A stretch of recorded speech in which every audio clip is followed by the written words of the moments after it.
할렐루야. 빛으로 오신 이 땅에 오시는 예수님의 은혜가 이곳에 오실 여러분들과 또 오늘 이 자리에 참여하지 못한 그분들에게도 항상 함께 하시기를 주님의 이름으로 축원을 드립니다. 오늘은 대림절 세 번째 주일입니다. 앞에 보시는 것처럼 세 번째 초가 환하게 불을 밝혔습니다. 하나씩 하나씩 초의 불이 켜질 때마다 이 땅에 오시는 예수님의 그 빛은 점점 더 강하게 드러나게 될 것입니다. 다만 문제가 있다면 우리들의 보는 눈이 없어서 그 빛으로 오신 예수님을 보지 못하는 안타까운 현실을 바라볼 때 참 아쉽습니다. 여러분들은 안목이 좀 있으십니까? 여러분들 안목이 있으세요. 그러니까 제가 소망교회 왔죠. 아니십니까? 어떤 분들 보면 참 안목이 대단하다라는 그런 말을 해요. 인생을 살아가는 중에 안목이 있어야 됩니다. 뭐 어떤 분야이든지 간에 그 분야에 해당되는 아니면 삶의 안목이 있어야 실수가 줄어들고 실패가 줄어들게 됩니다. 오늘 말씀의 제목이 신앙의 안목을 높입시다입니다. 저와 여러분들이 이 땅에 다시 오실 주님을 기다리면서 우리의 신앙의 안목이 저 밑바닥에 있는 것이 아니라 날마다 높아져서 정말 하나님께서 우리들에게 보여주시고자 하시는 그 놀라운 비밀들을 우리가 다 깨닫고 알아가는 그러한 삶이 되어지기를 바랍니다. 예수님의 가르치심은 산상수훈에 잘 집약되어져 있는데 그 산상수훈은 말 그대로 산 위에서 가르치셨다라고 하는 것입니다.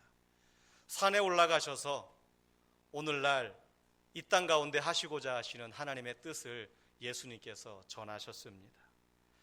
그리고 또 하나는 산이 아닌 해변가에서 배를 타고 사람들은 해변가에 둘러앉아 있고 예수님은 배를 타고 잠시 떨어지셔서 수많은 사람들에게 말씀을 가르치시기도 하셨습니다. 그런데 가르치신 그 말씀의 대부분의 내용들은요, 하나님을 믿는 사람들이 어떻게 살아야 할까? 하나님을 믿는 자들의 삶의 방법에 대해서, 삶의 방향에 대해서 예수님은 그렇게 가르쳐 주셨습니다. 그 마태복음 5장부터 그 이후에 나오는 말씀들이요, 예수님을 믿는, 하나님을 믿는 우리 성도들이 어떻게 살아야 되나, 그것에 대해서 말씀을 하고 계십니다. 오늘 우리가 함께 읽은 마태복음 이 13장 말씀에는요, 세 가지의 비유가 나오는데 이 말씀을 전하신 후에 예수님께서 고향으로 돌아가셨습니다. 고향으로 돌아가셔서도 거기서 열심히 하나님의 나라를 가르치셨어요. 고향 사람들이 깜짝 놀랐어요. 왜 깜짝 놀랐냐면, 아니 이 사람이 이 지혜와 이런 능력이 어디서 났냐? 이 사람 우리가 알고 있던 그 목수의 아들 아니야? 깜짝 놀랐어요. 기존에 자기가 알고 있던 예수가 아닌 거예요.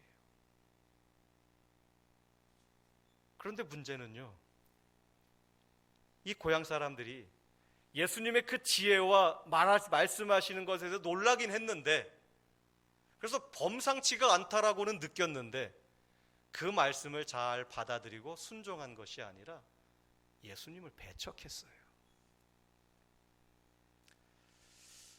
여러분들 고향에서 자라나셔서 뭔가 사업을 진행하시는 것이 쉽습니까? 어렵습니까?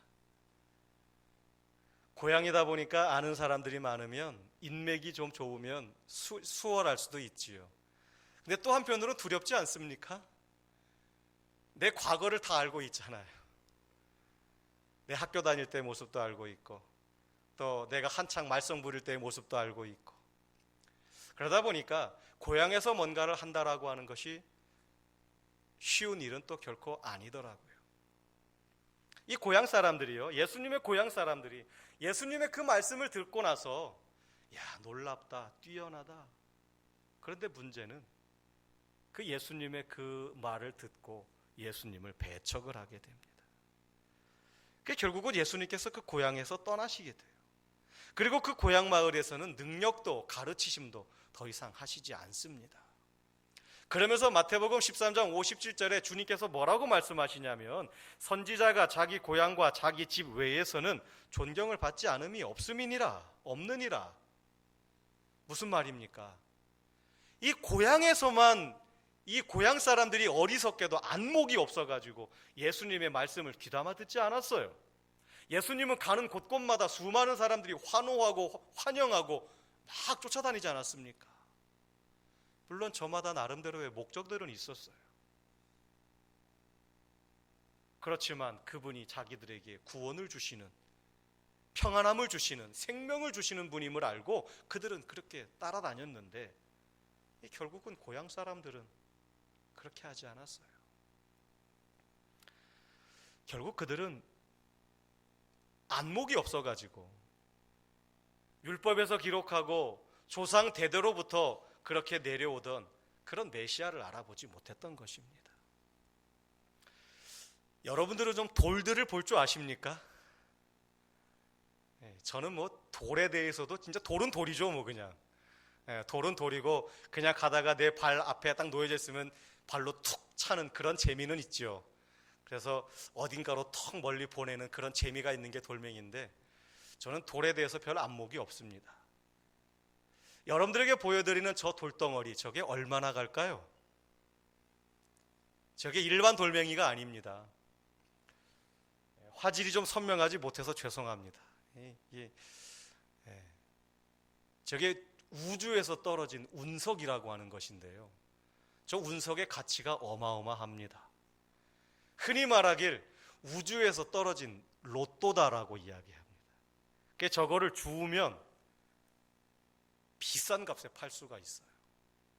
운석의 사진을 찾다 보니까요, 어떤 운석은 빛에 비추니까요 금처럼 빛나요. 아주 반짝반짝 빛납니다. 아주 투명하기까지도 해요. 검은색과 그 금빛이 조화를 이루는데요, 몇백 그램밖에 안 가는데 막 몇 억씩 간다 그러더라고요. 그램당 얼마씩에 판매가 된답니다. 저 운석은, 돌덩어리가.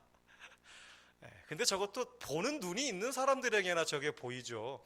저 같은 사람들에게는 그냥 이 돌이 이 돌이고 이 돌이나 저 돌이나 그 돌이 그 돌 아니겠습니까? 어쩌면 저도 인생을 살아오는 중에 어쩌면 제 앞에 운석이 놓여졌을지도 몰라요. 근데 저는 어떻게 했을까요? 늘 차고 다녔겠죠. 근데 볼 줄 아는 사람은 보는 것입니다. 수석도 그렇잖아요.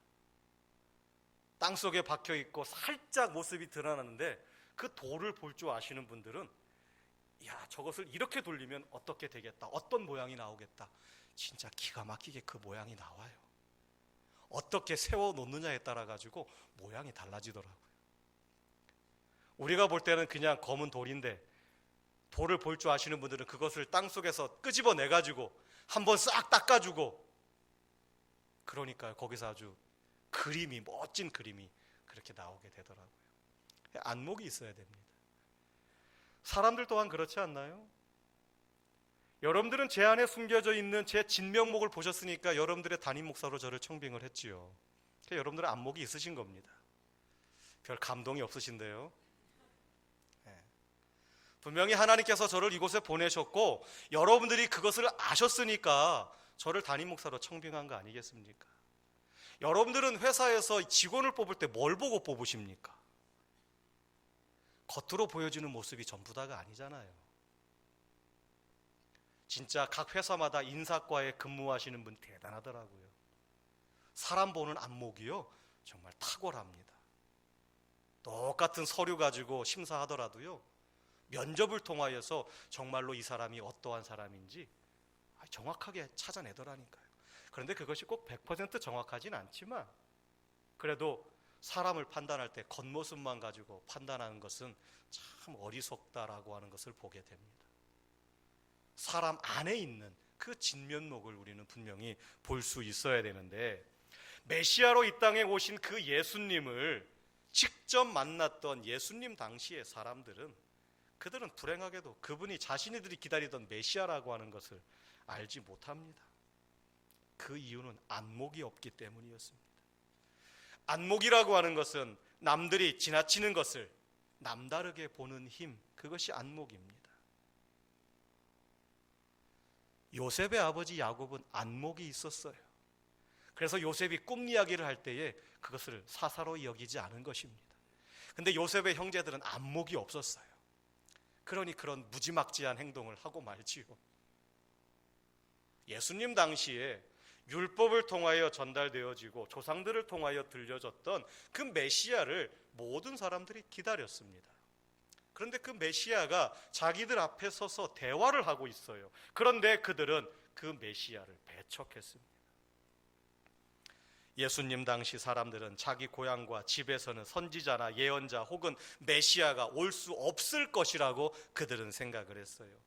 그래서 요한복음 7장 52절에 보게 되면 바리새인들이 예수님에게 이런 말을 합니다. 너도 갈릴리에서 왔느냐? 찾아보라. 갈릴리에서는 선지자가 나지 못하느니라. 얼마나 보는 눈이 없으면 그 메시아에게 이런 말도 안 되는 말을 하고 있겠습니까? 자신들의 눈앞에 있는 메시아를 보고도 보는 눈이 없으니 깨닫지 못하는 것입니다. 왜 그들의 안목이 그렇게 낮아졌을까요? 왜 이 바리새인들이 날마다 말씀을 공부하고 말씀을 기억했던 그들이 왜 이렇게 보는 눈이 없어졌을까요? 휘브리스라고 하는 그리스어가 있습니다. 이 휘브리스라고 하는 단어는 오만 혹은 교만이라고 하는 단어로 해석이 되어지는데요. 그 원뜻은 시야가 좁아진다, 장님이 된다라고 하는 뜻을 가지고 있는 것이 휘브리스라고 하는 단어입니다. 사람이 교만해지면 자신의 현재 상태를 제대로 볼 수가 없습니다. 그러다 보니 결국 자화자찬만 일관하다가 자기 앞에 다가오는 위험을 인식하지 못하는 장님이 된다는 것입니다. 그래서 판단력은 흐려졌는데 자기 고집대로 모든 것을 이끌어 가려고 하는 것입니다. 이것이 바로 교만한 사람들의 비극입니다. 교만한 사람들은 시야가 좁아져요. 제대로 보지도 못하고 넓게 보지도 못합니다. 결국 교만한 사람은 안목이 낮아질 수밖에 없고, 안목이 낮으니까 자신의 일상 혹은 자기 안에 있는 보물을 발견하지 못하고 자기 주변에 있는 사람들이 얼마나 소중한 사람들인지 그 보화의 가치를 발견하지 못하니까 주변 사람들에게 함부로 하는 것이지요.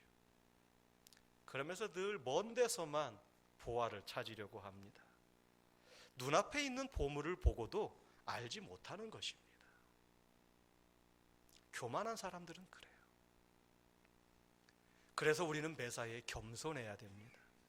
겸손해야 안목이 높아집니다.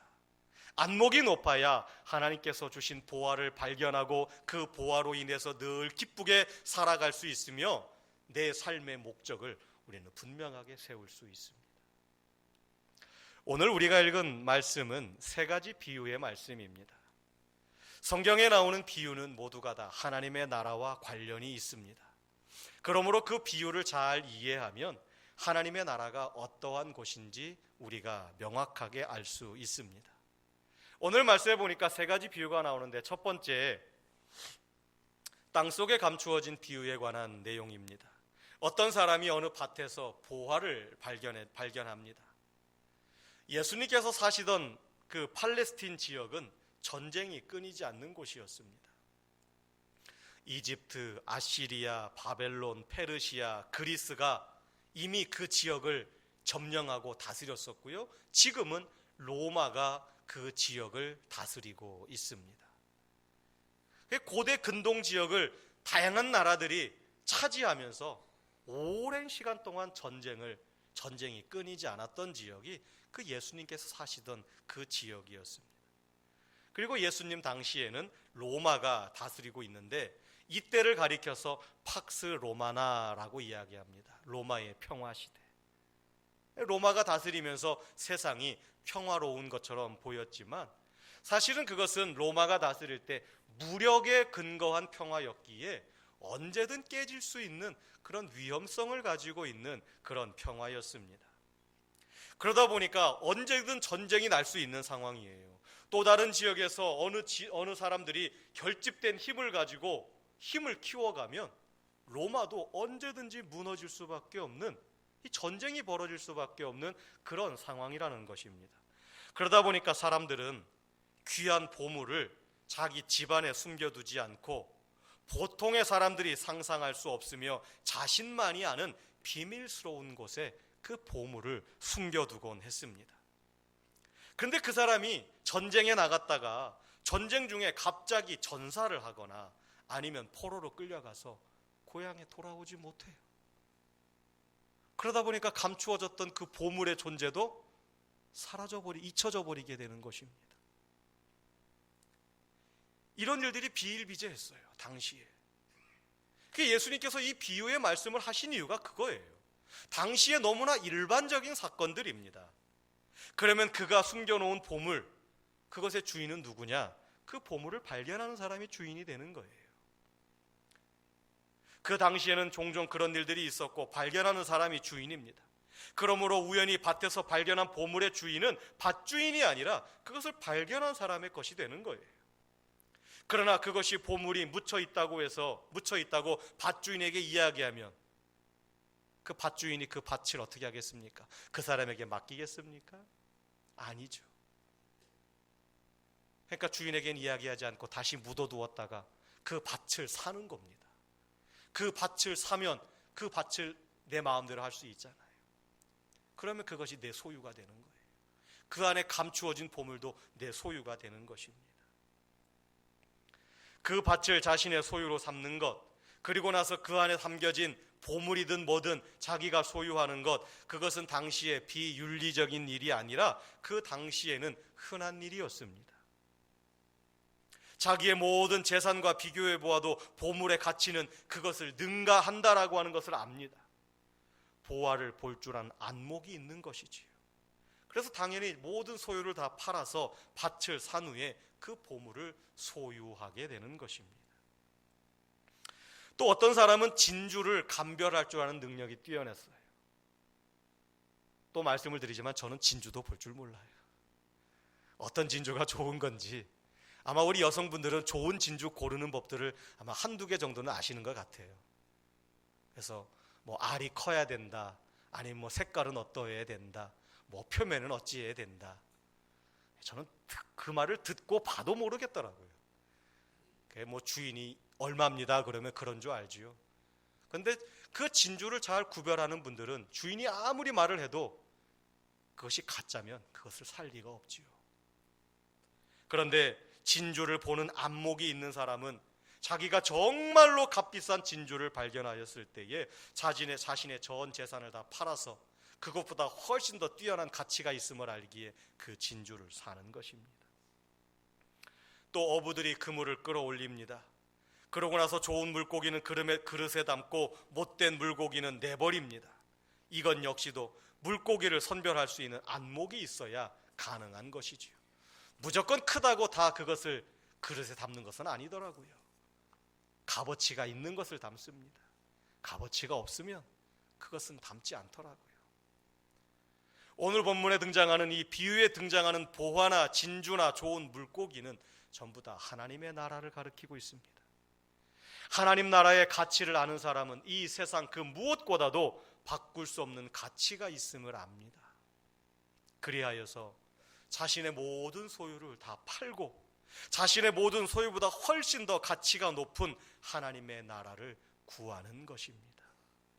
그런 사람들을 어부로 상징된 하나님께서는 좋은 물고기라고 선별하셔서 하나님 나라의 백성으로 삼아 주시는 것입니다. 그런데 이 세 가지 비유에 공통점이 있습니다. 보화에 관한 것이나 진주에 관한 것이나 좋은 물고기에 관한 것이나 이 비유는 저마다 공통점이 있는데요.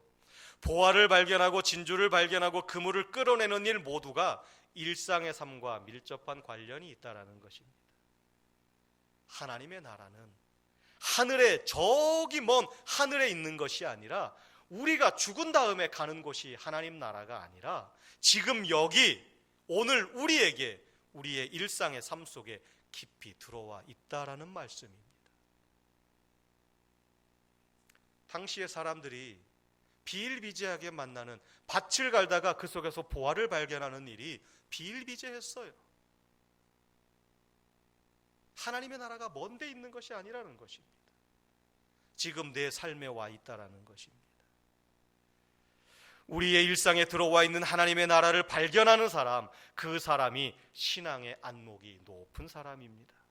우리의 일상 삶에 들어오셔서 일하시는 하나님을 발견하는 사람, 그 사람이 신앙적인 안목이 높은 사람입니다. 하나님의 나라는 죽어서 나가는 나라가 아닙니다. 하나님의 나라를 죽음 저편에서 찾지 마시고 지금 여기서 찾으시고 지금부터 하나님의 나라를 누리시기를 바랍니다.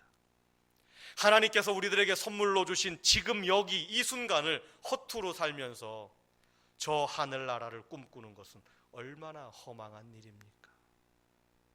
우리의 시간은 오늘이 쌓여서 우리의 역사가 되는 것입니다. 하나님은 내일 역사하십니까? 여러분들 내일을 사실래요? 내일을 어떻게 사시겠습니까? 내일을 사는 사람은 없어요. 하나님은 오늘 이곳에 역사하십니다.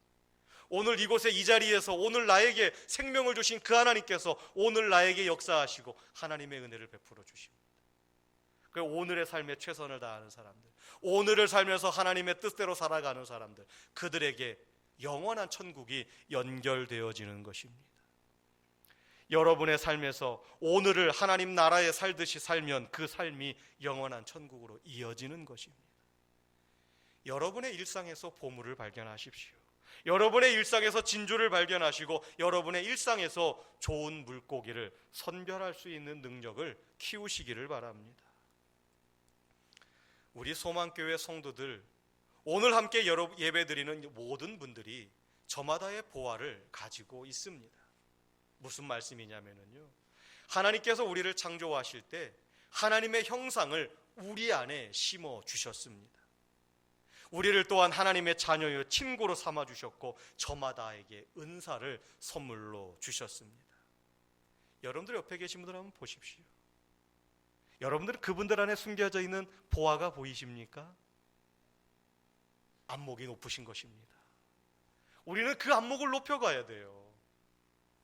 우리가 겉모습만 봐서 아유 저 사람은 나보다 시시해, 아유 입고 있는 옷도 별로 비싸지도 않네. 어떤 분들은 누군가가 가방을 들고 가는데요, 제대로 보지도 않아도 야 저거는 몇백만 원, 몇천만 원 바로바로 하시더라고요. 제 눈에는 그냥 가방이 그 가방인데, 여러분들의 옆에 있는 분들이, 앞뒤에 있는 분들이요, 하나님의 형상이 그 안에 담겨져 있는 보화들이라고요. 아멘. 우리는 그것을 발견할 수 있는 능력이 우리에게 있어야 돼요. 성경은 이렇게 말씀합니다. 누가복음 17장 2절은 말씀합니다. 같이 읽습니다. 시작. 이 작은 자 중에 하나를 실족하게 할진대 차라리 연자맷돌이 그 목에 매여 바다에 던져지는 것이 나으리라. 아멘. 아주 무시무시한 말씀입니다. 왜 그렇습니까? 하나님께서는 한 생명이 천하보다 귀한 보물이기 때문에 그 사람을 실족하게 하는 것, 그 사람의 가치를 알아보지 못하는 것, 그것은 옳지 못하다라는 것입니다. 마가복음 8장 36절 말씀을 같이 읽습니다. 시작. 사람이 만일 온 천하를 얻고도 자기 목숨을 잃으면 무엇이 유익하리요. 아멘. 한 사람의 존재가 온 천하보다도 귀합니다. 내가 천하를 다 얻은들 무슨 소용이 있겠습니까? 내 생명이 사라져버리면 아무것도 아닌데요. 저와 여러분 시시한 자들이 아닙니다. 에베소서 1장 4절의 말씀이 우리의 가치를 높여줍니다. 시작. 곧 창세전에 그리스도 안에서 우리를 택하사. 아멘. 문재인 대통령은 저를 모를지라도 온 세상을 창조하신 하나님은 저를 아시고 창세전에 택하셨다고요. 세상 사람들은 세상에 권력 가진 사람들의 눈에 들려고 그들이 나를 택해주기만을 기다리고 있지만 이미 저와 여러분은 온 세상의 주인이시고 온 우주의 주인이신 하나님께서 그리스도 예수 안에서 저와 여러분을 택하셨습니다. 아멘 소리가 너무 작아요. 믿으십니까? 우리가 그런 사람들이라고요. 그런데 우리 주변 사람들이 그 보는 눈이 없으니까 우리를 제대로 못 쳐다보잖아요. 우리를 제대로 모르잖아요. 이곳에 있는 우리들만이라도 먼저 함께 예배하고 있는 주변에 계신 분들이 얼마나 존귀한 자들인가를 볼 수 있는 그런 안목이 있기를 원합니다. 저와 여러분 모두가 존귀한 자들이에요. 이렇게 귀한 존재로 우리를 창조하신 하나님께서 저마다 각각의 사람들 마음속에 삶 안에 아름다운 보물을 주셨습니다. 그것을 가리켜서 은사라고 이야기하죠. 각자가 가진 보화를 자신이 발견할 뿐만 아니라 서로 알아보고 인정하고 소중하게 여겨줄 수 있을 때 우리 소망교회는 화목한 교회가 될 수 있습니다. 지금 여러분 옆에, 여러분 앞에 앉아있는 이들 모두가 우리 소망교회 성도들이 이 세상에서 가장 귀한 보물들입니다. 그리고 이런 마음을 가지고 서로가 서로를 섬길 때 소망교회는 섬김의 공동체가 될 것입니다.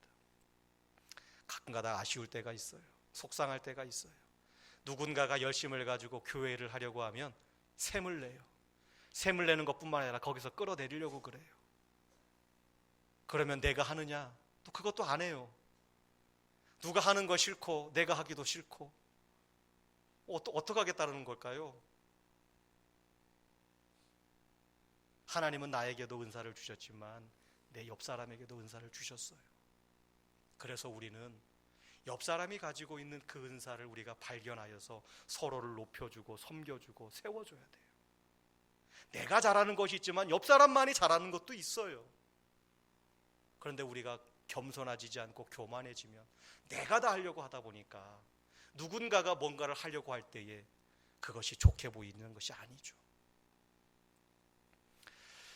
여러분들에게 주신 하나님의 보물을 땅속에 숨겨두지 마십시오. 아무리 좋은 보화라도 땅에 묻혀 있으면, 오염물로 더러워져 있으면 그 가치를 드러낼 수 없습니다. 우리 각 사람이 가진 보화를 발견하고 그것을 빛나게 하는 방법은 무엇이겠습니까? 끊임없이 자신이 발견한 보화를 갈고 닦는 것입니다. 프락시스, 실천하고 훈련하는 것입니다. 연습하는 것입니다. 다이아몬드 원석은 가치가 별로 없어요. 그런데 그 다이아몬드 원석, 그 돌덩어리가 장인의 손에 맡겨져서 다듬어지고 깎여지고 닦여질 때 얼마나 큰 가치가 나타나는지 모릅니다. 저와 여러분 안에 숨겨진 보물, 달란트를 끊임없는 훈련과 수련 과정을 거쳐서 보화로 만들어가는 것, 그것은 우리들의 책임입니다. 하나님께서 여러분 안에 주신 보화를 발견하시고 그것을 빛내는 삶을 살아가시는 여러분들이 되시기를 바랍니다. 그렇다면 하나님께서 우리에게 주신 은사를 어떻게 빛나게 할까요? 그것은 바로 헌신과 봉사를 통해서 우리는 하나님께서 우리에게 주신 은사를 빛나게 할 수 있습니다. 교회는 이 은사를 단련시킬 수 있도록 주신 선물입니다. 교회를 통해서 뭔가 얻겠다가 아니라 교회를 위해서 어떻게 하나님께 헌신하고 봉사할까 기도하시는 분들을 통해서, 그리고 헌신하는 분들을 통해서 우리 소망교회 공동체는 든든히 세워져 가는 것입니다. 구성원들이 서로의 은사를 인정해주고 협력해서 선을 이룰 때 아름다운 교회로 만들어져 가는 것입니다. 다양한 꽃들이 어우러져서 아름다운 화원을 만들어가는 것과 같은 이치입니다. 아름다운 꽃밭에는 예쁜 꽃만 있는 것이 아닙니다. 벌레 먹은 꽃도 있고 심지어는 원하지 않는 잡초도 있습니다. 하지만 통째로 아름다운 것입니다. 교회는 그런 곳입니다. 마음에 드는 사람도 있고 그렇지 못한 사람도 있어요. 잘하는 사람도 있고 잘 못하는 사람도 있습니다. 그러나 그 모습까지도 우리가 받아들이고 그 안에 감추어져 있는 보물을 우리가 바라보면서 기다려주고 격려하고 인정하고 높여줄 때 우리 소망교회는 건강한 교회로 만들어져 가는 것이고, 그것을 통하여 하나님의 나라는 이 땅에 아름답게 이루어지게 되는 것입니다. 사랑하는 성도 여러분, 여러분의 재능을 묻어두지 마시고 교회를 위해, 하나님 나라를 위해 꺼내십시오. 다가오는 2020년에는 우리 교우들 한 사람 한 사람들이 여러분들이 가진 모든 재능들이 헌신과 봉사로 이어져서 새로운 기운이 넘쳐나는 소망교회의 새로운 원년이 되시기를 주님의 이름으로 축원합니다. 참 좋으신 아버지 하나님 감사합니다.